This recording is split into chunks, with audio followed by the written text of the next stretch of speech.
ನಮಸ್ಕಾರ ಸ್ನೇಹಿತರೆ, ಗೀತಸಾರ ಯೂಟ್ಯೂಬ್ ಚಾನಲ್ಗೆ ನಿಮ್ಮೆಲ್ಲರಿಗೂ ಹಾರ್ದಿಕ ಸ್ವಾಗತ. ಇಂದು ನಾವು ಭಗವದ್ಗೀತೆಯ ಮೊದಲ ಅಧ್ಯಾಯದ 6ನೇ ಶ್ಲೋಕವನ್ನು ತಿಳಿದುಕೊಳ್ಳೋಣ. ಪ್ರತಿ ಶ್ಲೋಕವು ನಮ್ಮ ಜೀವನಕ್ಕೆ ಒಂದು ಆಳವಾದ ಸಂದೇಶವನ್ನು ನೀಡುತ್ತದೆ. ಹಾಗಾದರೆ ಶ್ಲೋಕವನ್ನು ಆರಂಭಿಸೋಣ. ಯುಧಾಮನ್ಯುಶ್ಚ ವಿಕ್ರಾಂತಃ ಉತ್ತಮೌಜಶ್ಚ ವೀರ್ಯವಾನ್ ಸೌಭದ್ರಃ ದ್ರೌಪದೇಯಶ್ಚ ಸರ್ವೇ ಏವ ಮಹಾರಥಃ. ಈ ಶ್ಲೋಕದ ಸಂದರ್ಭ, ದುರ್ಯೋಧನನು ಧೃತರಾಷ್ಟ್ರನಿಗೆ ಪಾಂಡವರ ಸೇನೆಯ ಬಲವನ್ನು ಇನ್ನಷ್ಟು ಸ್ಪಷ್ಟವಾಗಿ ವಿವರಿಸುತ್ತಿದ್ದಾನೆ.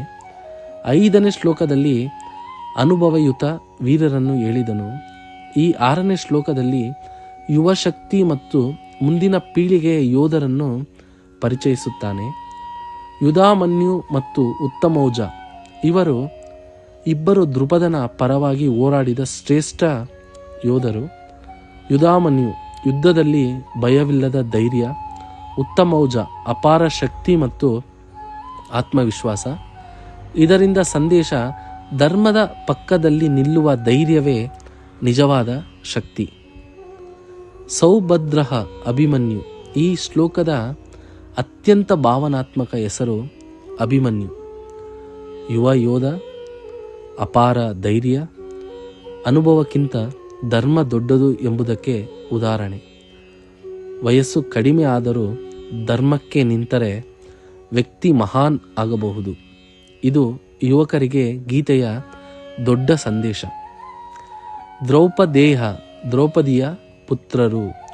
ದ್ರೌಪದಿಯ 5 ಪುತ್ರರು. ಅವರಲ್ಲಿ ಪ್ರತಿಯೊಬ್ಬರೂ ತಾಯಿಯ ಧರ್ಮ ಮತ್ತು ಸಹನೆಯನ್ನು ಒತ್ತುಕೊಂಡಿದ್ದರು. ಕುಟುಂಬದ ಮೌಲ್ಯ, ತ್ಯಾಗ ಹಾಗೂ ಧರ್ಮನಿಷ್ಠೆ ಇವುಗಳು ಯೋಧರನ್ನು ಮಹಾರಥಿಗಳಾಗಿ ಮಾಡಿವೆ. ಸರ್ವೇ ಏವ ಮಹಾರಥಃ ಅರ್ಥದ ಆಳ. ಈ ಸಾಲು ಬಹಳ ಮುಖ್ಯ. ಸರ್ವೇ ಏವ ಮಹಾರಥಃ ಅಂದರೆ ಎಲ್ಲರೂ ನಿಜವಾಗಿಯೂ ಮಹಾವೀರರು. ಒಬ್ಬರು ಮಾತ್ರ ಶ್ರೇಷ್ಠರಲ್ಲ, ಧರ್ಮದ ಪಕ್ಕದಲ್ಲಿ ನಿಂತ ಎಲ್ಲರೂ ಶ್ರೇಷ್ಠರು. ಇದು ಜೀವನಕ್ಕೂ ಅನ್ವಯಿಸುತ್ತದೆ. ಜೀವನದ ಪಾಠ: ನಿಮ್ಮ ವಯಸ್ಸು ಎಷ್ಟು ಇದ್ದರೂ ಪರವಾಗಿಲ್ಲ, ನಿಮ್ಮ ಅನುಭವ ಕಡಿಮೆ ಇದ್ದರೂ ಪರವಾಗಿಲ್ಲ, ಧರ್ಮದ ಪಕ್ಕದಲ್ಲಿ ನಿಂತರೆ ನೀವು ಮಹಾರಥಿ. ಗೀತೆಯ ಸಂದೇಶ ಬಹಳ ಸ್ಪಷ್ಟ.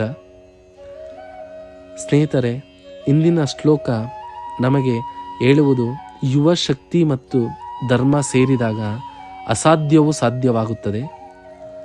ಈ ವಿಡಿಯೋ ನಿಮಗೆ ಇಷ್ಟವಾದರೆ ಲೈಕ್ ಮಾಡಿ, ಶೇರ್ ಮಾಡಿ ಮತ್ತು ಗೀತಸಾರ ಚಾನಲ್ಗೆ ಸಬ್ಸ್ಕ್ರೈಬ್ ಮಾಡಿ.